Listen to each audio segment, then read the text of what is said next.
Bom dia, boa tarde, boa noite, professor Calvetti na área, 6 de julho, quinta-feira, pessoal. Notícias sobre educação, nada mais, nada menos. Agradecendo a todos, como sempre, por estarem entrando no nosso canal, se inscrevendo, isso é muito importante para nós. Fortalece a nossa ideia de passar informação o máximo possível do que está acontecendo no Brasil e no mundo na área de educação, sem viés político. A informação nua e crua, dou a minha opinião de coisas que eu acho que são relevantes. O que não for relevante eu simplesmente repasso, e sempre os links das notícias estão na descrição do YouTube. youtube.com/professor Calvetti, www.professorcalvetti.com.br, lá você tem todos os meus contatos. Vamos lá. Notícias do mundo. El Salvador, a grande paradoxo da educação. Como diz o mito de Platão, estamos vivendo em uma caverna onde estamos amarrados de mãos, pés e cabeça. Imagens estão sendo projetadas do outro lado de nós que formam a realidade para nós. Bem, a mesma coisa está acontecendo na educação. A educação é um tema muito amplo, encontra-se correntes de pensamento que forjaram o sistema que se utiliza atualmente.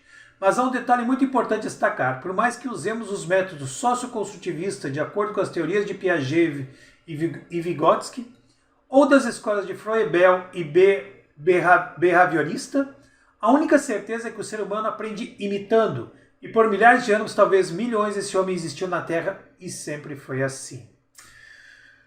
É um artigo muito interessante, tá? Espero que vocês leiam. É um artigo que faz você pensar naquilo que eu venho falando há muito tempo.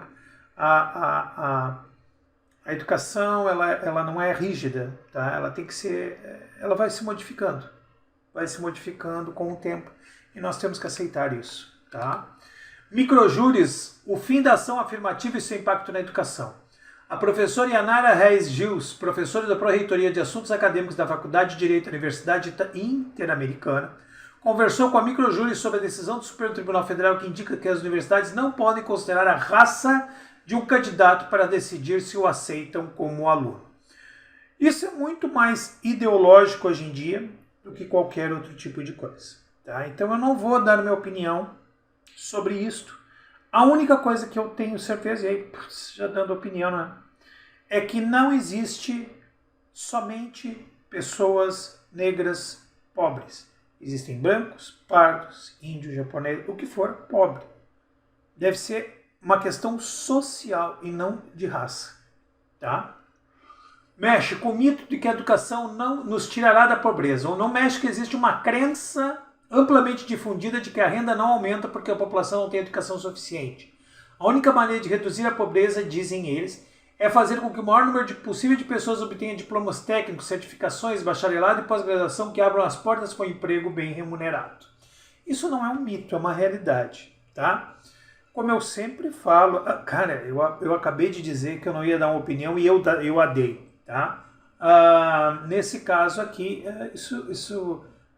mito que a educação nos tirará da pobreza não é um mito, é uma realidade, tá? A educação é uma coisa importante. Qualquer tipo de educação, e eu não estou falando de educação de canudo, tá? A educação em si, o conhecimento em si nos tira da pobreza, da mediocridade, do pensamento pobre, do pensamento, sabe? Cara, se não fosse a educação, nós estaríamos queimando bruxas até hoje. Ponham isso na sua cabeça.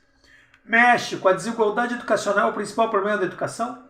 A educação é um dos pilares fundamentais do desenvolvimento humano e social, pois fornece às pessoas as ferramentas necessárias para alcançar uma vida plena e contribuir para o progresso da sociedade. No entanto, nem todos os indivíduos têm acesso a uma educação de qualidade semelhante. Diante de tal problema, surge o seguinte questionamento: a desigualdade educacional é o principal problema da educação? Alguns argumentam que, de fato, esse é o principal problema a ser resolvido, outros que a qualidade da educação é um fator mais relevante. Posicionar-nos a esse respeito é o objetivo desse ensaio. Para isso, o sujeito em questão será analisado nos seguintes grupos vulneráveis: indígenas, deficientes e imigrantes. Interessante o texto, tá? Itália, a educação que caminha na Sicília, quase metade da população não vai além do ensino médio. Uma Sicília dividida em duas, entre aquelas que concluíram o curso que os levou um grau e além, e a mesma população que parou muito antes. Esta é a imagem da educação na Sicília, que emerge de censo permanente do índice de 2011 a 2021. A população da ilha com 9 anos ou mais que adquiriu uma qualificação educacional média alta, titulares de diploma, graduados com doutorados em pesquisa, cresceram muito, passando a cerca de 40% para mais de 50%. Gente, eu amo trazer essas notícias de todos os países. Você vê coisas de um lado, México, a educação é um mito, a educação tira da pobreza é um mito. A Itália agora, a Sicília, mostrando que aquelas pessoas que estudaram cresceram. Gente, isso é algo fantástico. Prestem atenção, pessoal. Prestem atenção. É muito importante vocês prestarem atenção nisso. Se puderem ver todos os dias, 9 horas da manhã, sai as notícias do dia, tá? Todos os dias, de segunda a sexta-feira. Sábado e domingo é que eu não faço, porque eu preciso juntar notícias e ler muito, porque tu precisa interpretar bastante as notícias. Mas é muito interessante. Itália, alunos mimados, professores que não julgam mais para evitar ansiedade. Para Fracinetti é um absurdo, vamos colocar os votos de volta nas primárias. Chega de benfeitorias e mimos. Os alunos que não seguem as regras devem ser colocados em seu lugar. As razões de linha adotadas pelo Ministério da Educação e Mérito foram sublinhadas pelo subsecretário Paola Frazinetti. Ela falou em Fênix, vamos chamá-los de futuro, o evento nacional de juventude organizado em Roma pelos irmãos da Itália.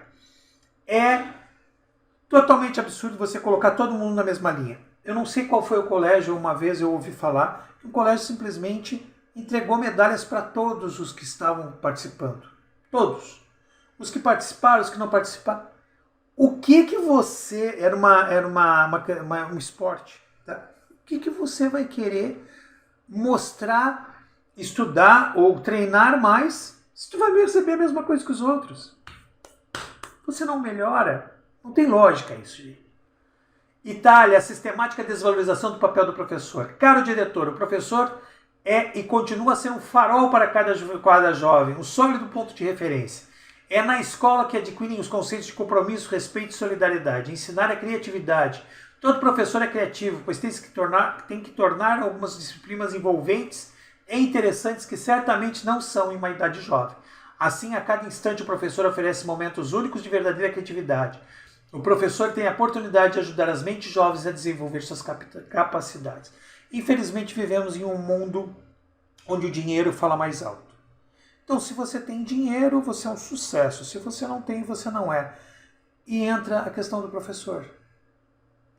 Um youtuber que ganha 200 mil reais por mês, que fala um monte de besteira, por ele ganhar 200 mil reais, ele vai ser um farol para o jovem.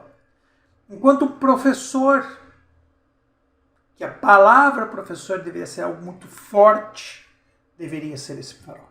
Não importa o que ele ganha, não importa se ele anda chinelo de dedo ou eu chego dentro de uma aula com uma BMW, um helicóptero. É o que ele passa. Isso é importante.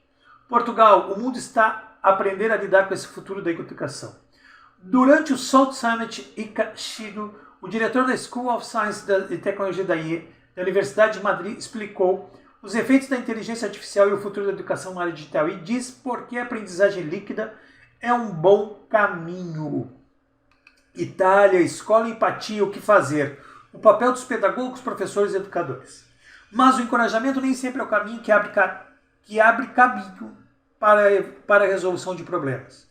Mesmo com esse tipo de incentivo, de fato, alguns elementos que abordaremos a seguir podem dificultar a capacidade de perceber os outros, sentir empatia e o consequente, agir com base nessa empatia sentida por dentro, feita nossa. Essas barreiras, por exemplo, incluem sentir-se diferente ou distante, às vezes até demais de outra pessoa. Eles também incluem, de fato, às vezes sentir-se sobrecarregado ou angustiado demais para se preocupar com outra pessoa.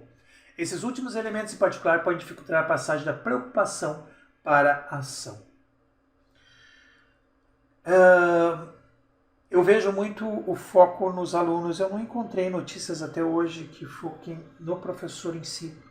Por isso que eu falo que essa carga é pesada demais. Tá? Notícias do Brasil. Pernambuco, processo seletivo UFPE, anuncia certame para professores de salário de R$ 6.300. A Universidade Federal de Pernambuco torna pública a realização do novo processo seletivo simplificado para a admissão de professores substitutos no campo de Recife, Caruaru e Vitória do Santo Antão. São Paulo, educação a processo seletivo para professores atuarem em classe hospitalar. A Secretaria Municipal de Educação abriu um processo seletivo para professores atuarem em classe hospitalar da Diretoria Regional de Educação de Ipiranga. A iniciativa visa preencher uma vaga para atuar junto ao Hospital Camargo, bem como gerar cadastro de reserva. Metrópolis, Novo Ensino Médio e Secretaria de Educação entregam proposta ao MEC. Secretário Estadual de Educação entregaram na segunda-feira ao ministro da Educação, Camilo Santana, uma proposta de readequação do novo ensino médio. Campinas publica concurso de 70 vagas na educação e defesa civil. Salário R$ 8.500. 70 vagas, hein, pessoal? Agência Brasil, projeto de 32 jovens cientistas receberão um aporte de 22 milhões de reais. Projeto de 32 jovens cientistas do Brasil serão apoiados com recursos do Instituto Serra Palheira e das Fundações de Amparo a Pesquisas Estaduais, na total de 22 milhões.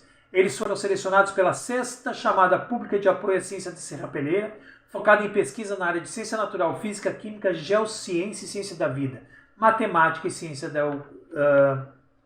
da computação. Uma coisa importante que eu acho errado.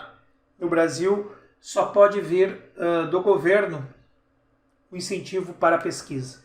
Em outros países, empresas particulares, né, podem fazer isso. Isso eu acho totalmente errado.